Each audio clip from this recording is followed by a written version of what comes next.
നമസ്തേ. നമസ്തേ. ആദ്യമായി എനിക്ക് ശ്രീമാൻ രഞ്ജിത്ത് കാർത്തികനോട് ചോദിക്കാനുള്ളത്, താങ്കൾ ഈ പ്രകടന പത്രികകളെല്ലാം കണ്ട് പല രാഷ്ട്രീയ പാർട്ടികളുടെ പ്രകടന പത്രികകൾ കണ്ടു കാണുന്നു. ഇതിൽ നിന്ന് BJP-യുടെ പ്രകടന പത്രിക എങ്ങനെ വ്യത്യസ്തമായിരിക്കുന്നു എന്നതിനെ കുറിച്ച് ഒന്ന് സംസാരിക്കാം. നമ്മുടെ ഈ ഇലക്ഷൻ മാനിഫെസ്റ്റോ പ്രകടന പത്രിക സങ്കൽപ് പത്ത് എന്നാണ് BJP പറയുന്നത്. ഇത് പ്രതിജ്ഞ, അത് അവർ പറയുന്ന ഒരു പ്രോമിസാണ്. ബാക്കിയുള്ളവർ വെറുതെ പറയുന്ന ഒരു വാചകമല്ല, ഒരു ഡോക്യുമെന്റ് അല്ല, അവർ ചെയ്യുന്ന ഒരു പ്രതിജ്ഞയാണ്.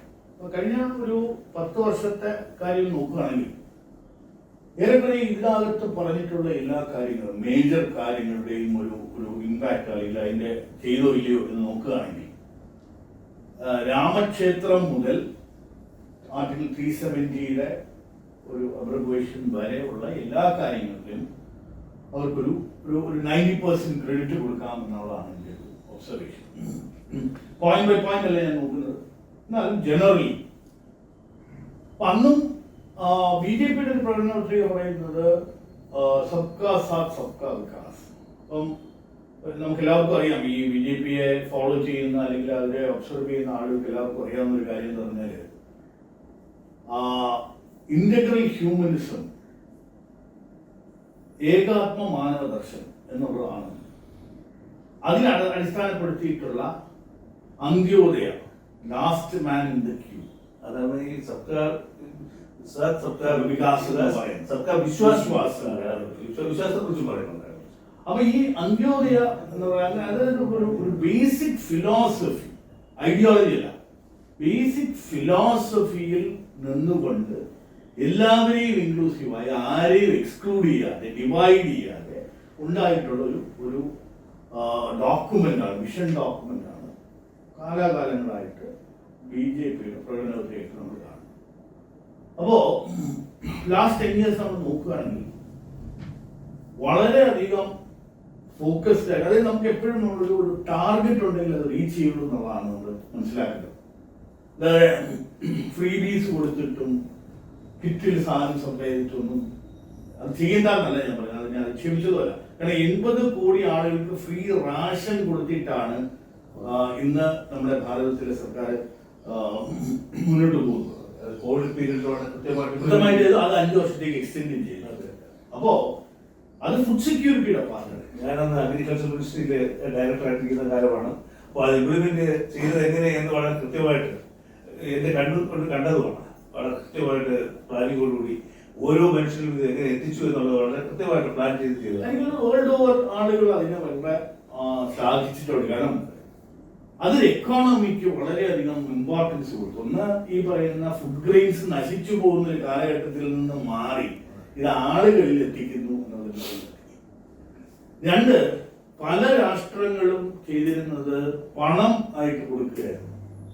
ഈ പണമായിട്ട് കൊടുത്ത ഒരു രാഷ്ട്രത്തിലും ഈ US ഉൾപ്പെടെ ഈ വിചാരിച്ച കാര്യത്തിൽ എത്താൻ പറ്റിയിട്ടില്ല. ഈ പണം എത്തിയവരാരും അതിന് വേണ്ടിയിട്ടുള്ള ചിലവ് അല്ലെങ്കിൽ അതിന് തിരിച്ചു കിട്ടിയിട്ടില്ല. GDP-യിലുള്ള ഗ്രോത്ത് ഉണ്ടായിട്ടില്ല, എക്കോണമി വളർന്നിട്ടില്ല. നമ്മൾ വളരെ പിശിക്കുകയാണെങ്കിൽ ആഹാര കാര്യത്തിൽ, അതായത് ഫുഡ് സെക്യൂരിറ്റി ആക്ട് പ്രകാരമുള്ള കാര്യങ്ങൾ നമ്മൾ ചെയ്തു. അപ്പോ ഏറ്റവും അടിസ്ഥാന മൈഗ്രന്റ് ലേബേഴ്സിന്റെ ഒരു ഇഷ്യൂ ഉണ്ടായിരുന്നു, അവർക്കുണ്ടായിരുന്ന കാര്യങ്ങൾ നമ്മൾ തരണം ചെയ്തു. മേജർ ആയിട്ടുള്ള ഇഷ്യൂസിന്റെ സമയത്തെല്ലാം ഈ ഫുഡ് സെക്യൂരിറ്റി വളരെ കാര്യമാണ്.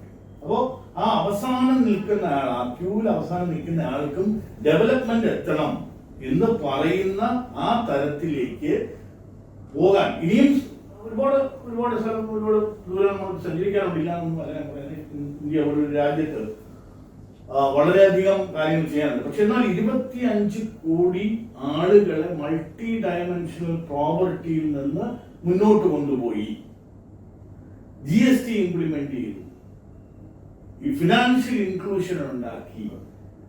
ഇങ്ങനെയൊക്കെയുള്ള വളരെ ശക്തമായ നടപടികൾ, ജനോപകാരപ്രദമായ നടപടികൾ പറഞ്ഞിരുന്നു, അത് പ്രവർത്തിച്ചു. അതാണ് ഈ 10 years ഓഫ് മോദി സർക്കാരിൽ ഞാൻ പറഞ്ഞ ഏറ്റവും വലിയ, എസ്പെഷ്യലി ആ ഫിനാൻഷ്യൽ ഇൻക്ലൂഷനിലുള്ള ഡിജിറ്റൽ ട്രാൻസാക്ഷൻ. അതായത് ആരും ക്യാഷ് ആയിട്ട് കൊണ്ട് നടക്കുന്ന രീതിയില്ല.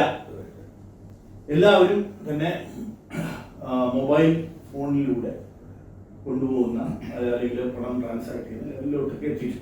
അപ്പൊ ഇതെല്ലാം ഒരു ടോട്ടൽ ഇൻക്ലൂസീവായിട്ട് ആരെയും മാറ്റുന്ന, അതായത് ജാതിയോ മതമോ ഒന്നും കണക്കാക്കാതെ ഭാരതീയരെന്നുള്ള ആ ഒരൊറ്റ കോൺസെപ്റ്റിൽ ഒരു ഗവേണൻസ് നടത്തി എന്നുള്ളതാണ് ഈ കഴിഞ്ഞ 10 വർഷത്തെ ഏറ്റവും വലിയ ഒരു നേട്ടമായി ഞാൻ കാണുന്നു. അതിനു മുമ്പ് എന്തുകൊണ്ട് ഇങ്ങനെ ചെയ്യാൻ പറ്റിയില്ല എന്ന ആളുകൾ ഇന്ന് ചിന്തിച്ചു തുടങ്ങി. ഈ റോഡ് ഇൻഫ്രാസ്ട്രക്ചർ എന്തുകൊണ്ട് ഇത്രയും ഗസ്റ്റില്ല, ഇത്രയും ഇൻഫ്രാസ്ട്രക്ചർ എന്തുകൊണ്ട് വന്നില്ല, എന്തുകൊണ്ട് ഇത്രയും എയിംസ് ചെയ്യാൻ പറ്റിയില്ല, എയർപോർട്ട് എന്തുകൊണ്ട് നടന്നില്ല, ഇങ്ങനെയുള്ള കാര്യങ്ങളെ പറ്റി സാധാരണ ജനങ്ങൾ ചിന്തിച്ചു തുടങ്ങിയ ഒരു സമയമാണ്. 10 വർഷം കൊണ്ട് ഇത്രയും കാര്യങ്ങൾ ചെയ്തെടുക്കാൻ പറ്റി. ഇതാണ് ഒരു ഒരു ഭരണ നേട്ടം എന്ന് പറയുന്നത്. അല്ലെങ്കിൽ ഇന്ന് BJPയുടെ അല്ലെങ്കിൽ ശ്രീ നരേന്ദ്രമോദിയുടെ ആ ഒരു കോൺഫിഡൻസ് ഉണ്ടല്ലോ, ഇസ് ബാർ 400 പാർ എന്ന് പറയാൻ ഒക്കുന്ന ആ കോൺഫിഡൻസ് എന്ന് പറയുന്നത് അദ്ദേഹം ഡിറൈവ് ചെയ്ത് ഈ പറയുന്ന ആക്ട് ചെയ്ത് കഴിഞ്ഞതിന്റെ ഒരു പശ്ചാത്തലത്തിലാണ്. ശ്രീ രഞ്ജിത്ത്, അങ്ങ് കഴിഞ്ഞ 10 വർഷത്തെ നരേന്ദ്രമോദിയുടെ നേട്ടങ്ങളെ കുറിച്ച് വളരെ വാചാലനായിട്ട് സംസാരിച്ചു. ഈ ഒരു സാഹചര്യത്തിലാണ് നമുക്കൊരു പുതിയ പ്രകടനപത്രിക കിട്ടിയിരിക്കുന്നത്. അപ്പോൾ നമ്മൾ നോക്കിക്കഴിഞ്ഞാൽ ഈ പ്രകടനപത്രികയും കഴിഞ്ഞ 10 വർഷത്തിന്റെ ഒരു കണ്ടിന്യൂവേഷൻ ആയിട്ട് തന്നെയാണ് ഇത് മുന്നോട്ട് പോകുന്നത്. കാരണം ഏതെല്ലാം ഭാഗത്ത് ഡെവലപ്മെന്റ് ഇനി എത്തിക്കണം, എവിടെയെങ്കിലും ഷോർട്ട് ഫോൾ ഉണ്ടായിട്ടുള്ളൂ, അത് അഡ്രസ് ചെയ്യാനും ഇതിലൊരു 3rd ലാർജസ്റ്റ് എക്കോണമി ആയിട്ട് ഡെവലപ്പ് ചെയ്യാൻ വേണ്ടിയുള്ള ശ്രമമാണ് ഇതിനകത്ത് നടക്കുന്നത്.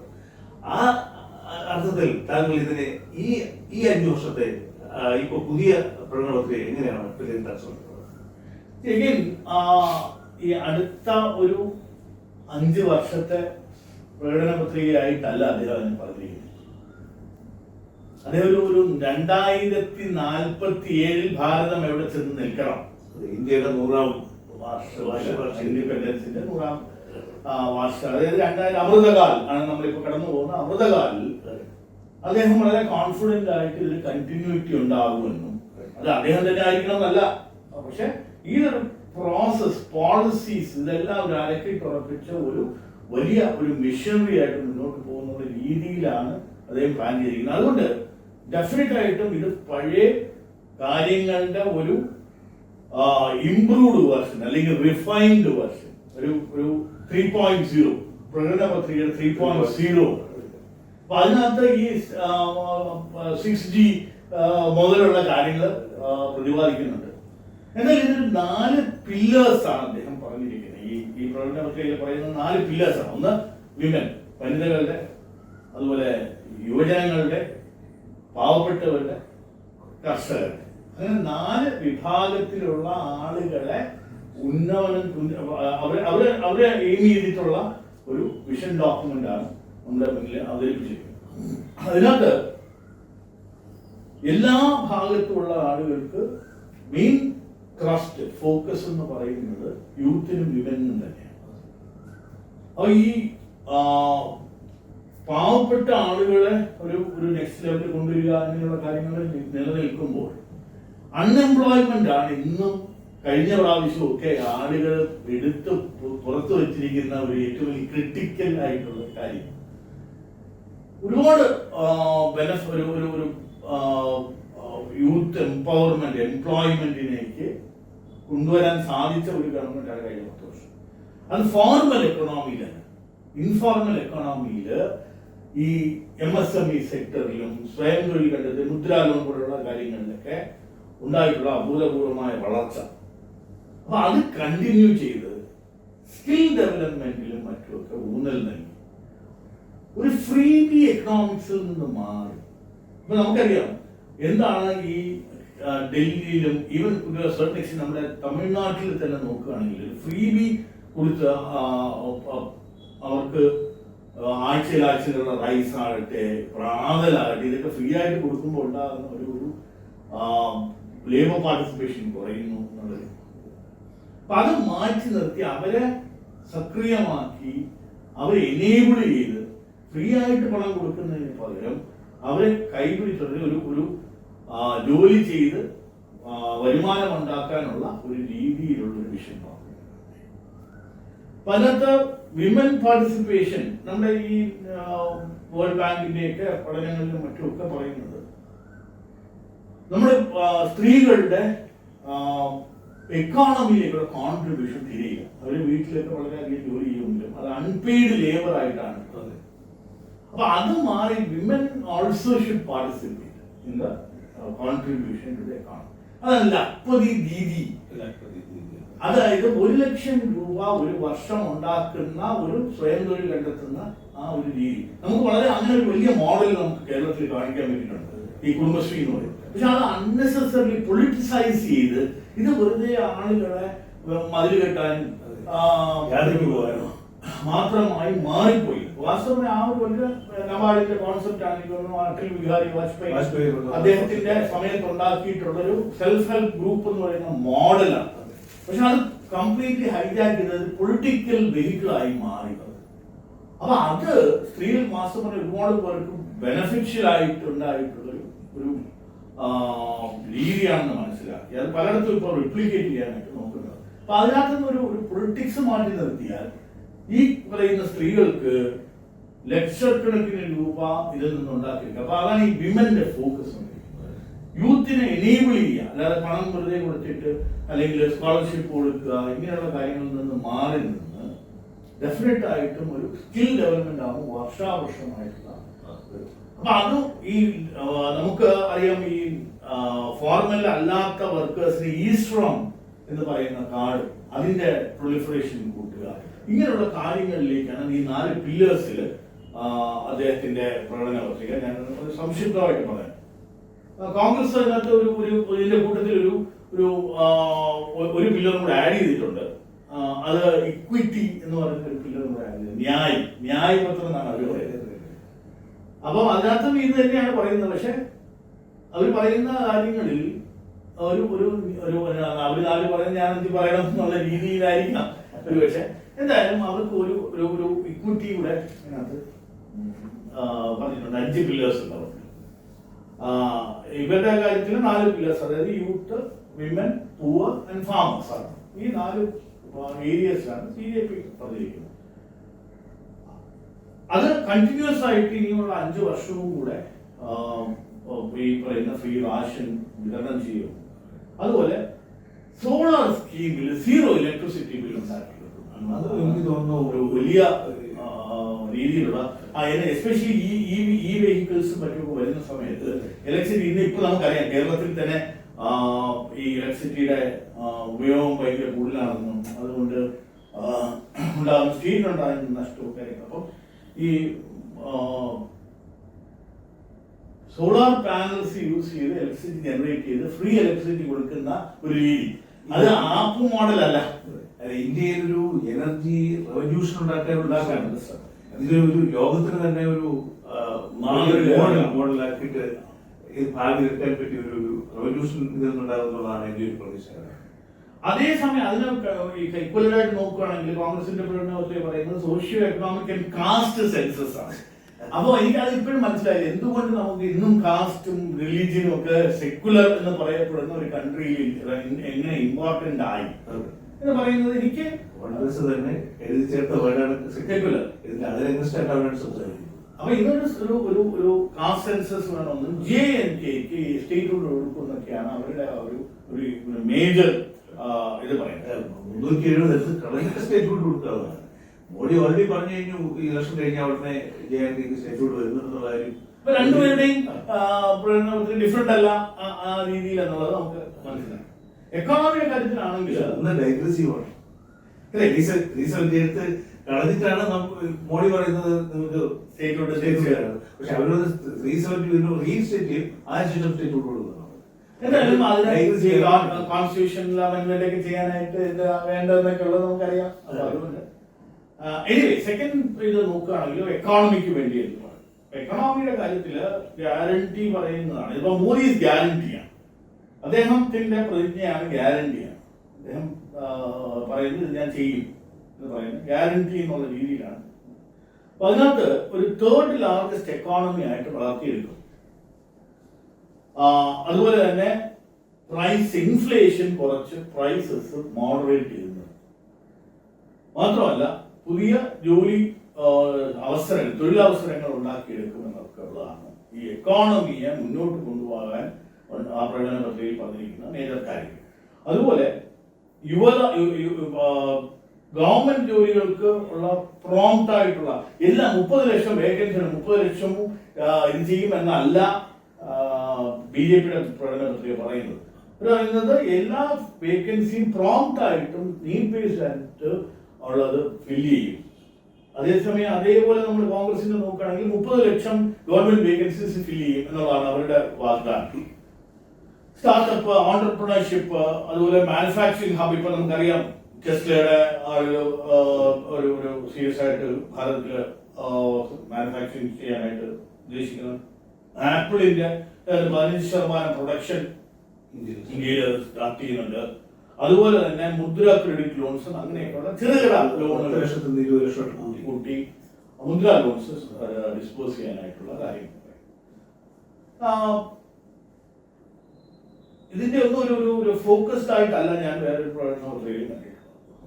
അപ്പൊ അത് യൂത്തിന് വേണ്ടി, സീനിയർ സിറ്റിസൺസിന് വേണ്ടിയിട്ടുള്ളതാണ് എനിക്ക് തോന്നുന്നത് ഒരു വളരെ ഇമ്പാക്ട്ഫുൾ ആയിട്ട്. എസ്പെഷ്യലി കേരളത്തിലെ ഒരു ഏജിംഗ് പോപ്പുലേഷൻ ഉള്ള സ്റ്റേറ്റില് ആയുഷ്മാൻ ഭാരതിന്റെ ഒരു കവറേജ് 70 വയസ്സിന് മുകളിലുള്ളവർക്ക് ഓട്ടോമാറ്റിക് ആയിട്ട് മെഡിക്കൽ ഇൻഷുറൻസ് കവറേജ് കിട്ടുമെന്നുള്ളത്. അതുപോലെ തന്നെ ഈ നമുക്കറിയാം രാമക്ഷേത്രം എന്ന് പറയുന്നത് ഒരു വലിയ ഒരു റവന്യൂ സ്പിന്നർ. അത് സ്റ്റേറ്റിന്റെ എക്കോണമി ആകട്ടെ, അത് ജാതി മത രാഷ്ട്രീയമില്ലാതെ അവിടുത്തെ നിവാസികൾക്ക് എല്ലാവർക്കും ഒരുപോലെ പ്രയോജനം ചെയ്ത ഒരു സെന്ററാണ്. ഇന്ന് അവിടെ വരുന്ന റവന്യൂ, അവിടെ നടക്കുന്ന ബിസിനസ് ഒക്കെ എന്ന് പറയുന്നത് വളരെ വലുതാണ്. അപ്പോ പിൽഗ്രിമേജ് സ്കീംസ് ഇപ്പൊ നമ്മൾ കേരളത്തിൽ തിരുവനന്തപുരത്തിൽ നമ്മൾ പറയുകയാണെങ്കിൽ പത്മനാഭസ്വാമി ക്ഷേത്രം പോലുള്ള ക്ഷേത്രം ഒരു മഹാക്ഷേത്രത്തിനെ വലുതാക്കുകയാണ്. നാഷണൽ ഇമ്പോർട്ടൻസ് അല്ലെങ്കിൽ ഇന്റർനാഷണൽ ഇമ്പോർട്ടൻസിലേക്ക് കൊണ്ടുവരാൻ സാധിക്കാൻ. കാരണം ഇത്രയും വെൽത്ത് ഉള്ള ഒരു മഹാക്ഷേത്രത്തില് അതിൻ്റെതായ ഒരു ഡെവലപ്മെന്റ് വന്നിട്ടുണ്ട്. അപ്പൊ പിൽഗ്രിം സെന്റേഴ്സ് ചെയ്യുക. അതുപോലെ മറ്റ് മതത്തിലുള്ള ഇത് പിൽഗ്രിം സെന്റർ എന്ന് പറയുമ്പോൾ രാമക്ഷേത്രമോ അല്ലെങ്കിൽ പത്മനാഭസ്വാമി ക്ഷേത്രമോ മാത്രമായിരിക്കണമെന്നില്ല. പല ദർഗകളോ അങ്ങനെയൊക്കെയുള്ള പല ഇതുണ്ട്, ക്രിസ്ത്യൻ പള്ളികളുണ്ട്. അവിടെയൊക്കെ ഉള്ള ഇതെല്ലാം ഇംപ്രൂവ് ചെയ്യുക. അപ്പം ടൂറിസം, ഒരു സ്പിരിച്വൽ ടൂറിസത്തിന് ഇമ്പോർട്ടൻസ് കൊടുക്കുക. അത് തൊഴിൽദായം ചെയ്യുന്ന, അത് കേരളത്തിന് വളരെയധികം എക്സ്പെക്ട് ചെയ്യാൻ ഒക്കുന്ന ഒരു പ്രോമിസ് തന്നെയാണ്. സീനിയർ സിറ്റിസൺസിനെ പറ്റി ഒരുപക്ഷെ കോൺഗ്രസിന്റെ പ്രകടനത്തിൽ 1000 രൂപ പെൻഷൻ കൊടുക്കും എന്നുള്ള രീതിയിലൊക്കെയാണ് പറയുന്നത്. അപ്പം ഫാമേഴ്സിന്റെ കാര്യത്തിൽ അതുപോലെ നമ്മൾ നോക്കുകയാണെങ്കിൽ PM ഫസൽ ബീമ യോജന, കാരണം ഇവരുടെ ക്രോപ്പ് ലോസ് വരികയും മറ്റൊക്കെ ചെയ്യുകയാണെങ്കിൽ അത് വ്യാപകമാക്കുക എന്നുള്ളതാണ്. കാരണം അത് ഒരു വിചാരിച്ച പോലെ പ്രൊലിഫറേറ്റ് ചെയ്തില്ല. നമുക്കറിയാം ഈ കർഷകരുടെ കാര്യത്തിൽ അങ്ങേക്കാര്യം കൂടുതൽ പറയാനില്ല. അപ്പം കർഷകർക്ക് ഈ ഫസൽ ബീമ യോജന MSP ഇൻക്രീസ് ചെയ്യുക, ഈ 2 കാര്യങ്ങൾ കാലാകാലങ്ങളായിട്ട്. അപ്പം ഒരു മിനിമം സപ്പോർട്ട് പ്രൈസ് എന്ന് പറയുന്നത് വാസ്തവം പറഞ്ഞാൽ ഒരു ഗവൺമെന്റ് ഇന്റർവെൻഷൻ മാത്രമേ ആകുന്നുള്ളൂ എന്നാണ് ഞാൻ മനസ്സിലായത്. ഇപ്പൊ തന്നെ മോദി ഗവൺമെന്റ് വന്നതിന് ശേഷം MSP 50% ഇംപ്രൂവ് ചെയ്തത്. കോസ്റ്റിന്റെ ടോട്ടൽ കോസ്റ്റ് ഓഫ് കൾട്ടിവേഷൻ കണ്ടുപിടിച്ചതിന് ശേഷം അതിന്റെ 50% ആഡ് ചെയ്തിട്ടാണ് നമ്മൾ MSPയിലേക്ക് എത്തുന്നത്. അപ്പൊ ഇത് കാലാകാലങ്ങളായിട്ട് ഇത് ഒരു മാർക്കറ്റ് ഫോഴ്സസ് ബെറ്റർ റവന്യൂ ഫാമേഴ്സിന് കൊടുക്കുകയാണെങ്കിൽ ഈ പറയുന്ന മണ്ടി സിസ്റ്റം ഒക്കെ മാറി ഫാമേഴ്സ് ബില്ല് ഇംപ്ലിമെന്റ് ചെയ്തിരുന്നെങ്കിൽ ഡയറക്റ്റ് ആയിട്ട് പണം കിട്ടുമായിരുന്നു. ടോട്ടൽ സിനാരിയോ തന്നെ. പക്ഷെ അൺഫോർച്ചുനേറ്റ്ലി നമ്മുടെ ഇക്കോ സിസ്റ്റം അങ്ങനെ അല്ല. അതുകൊണ്ട് ഈ ഫാമേഴ്സിന് കോടിക്കണക്കിന് രൂപ അല്ലെങ്കിൽ 1000 കോടി രൂപയുടെ നഷ്ടങ്ങൾ ഉണ്ടാകുന്ന മിഡിൽമെൻ അവർക്ക് ഇത് ഇഷ്ടമില്ലാത്തതുണ്ട്.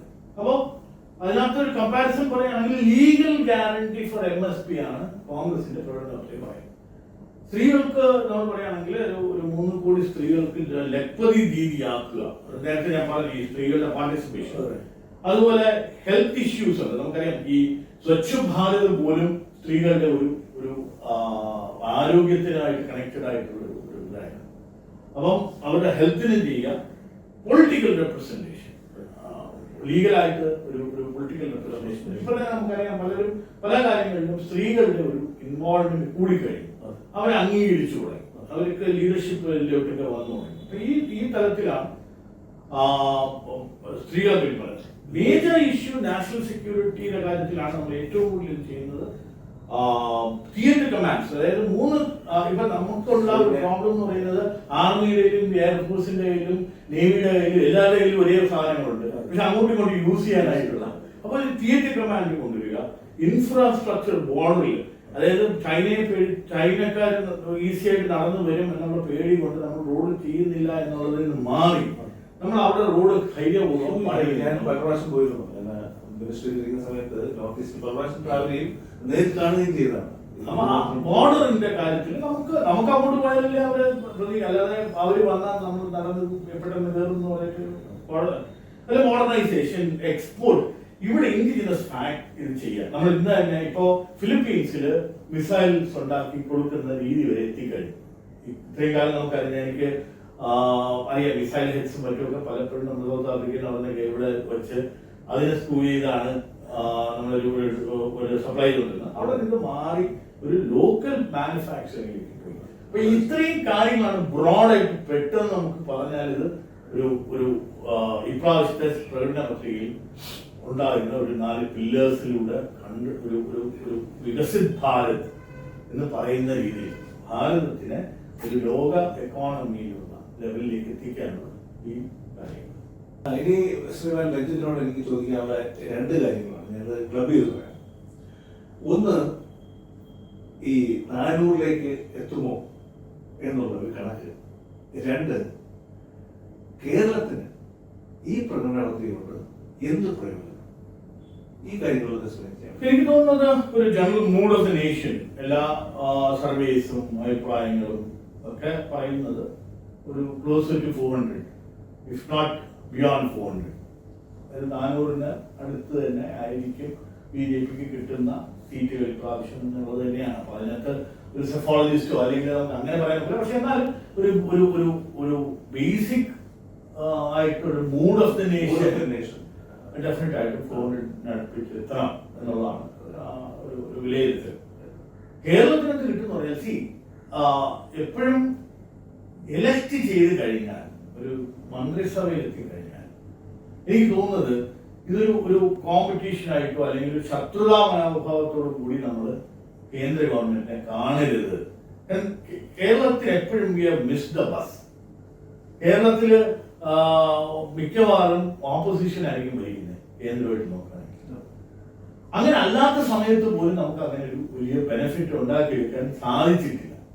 നമ്മൾ ബാഡ് നെഗോഷിയേറ്റേഴ്സ്.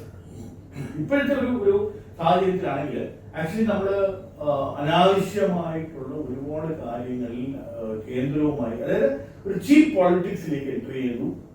അപ്പോ എന്നിട്ടും പോലും നമ്മുടെ ഇവിടുത്തെ ഇൻഫ്രാസ്ട്രക്ചർ, നമ്മളിപ്പോ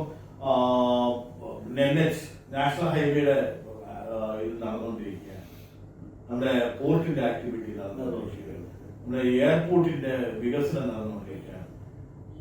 എവിടെയാണ് ഇത് കിട്ടാത്തത്?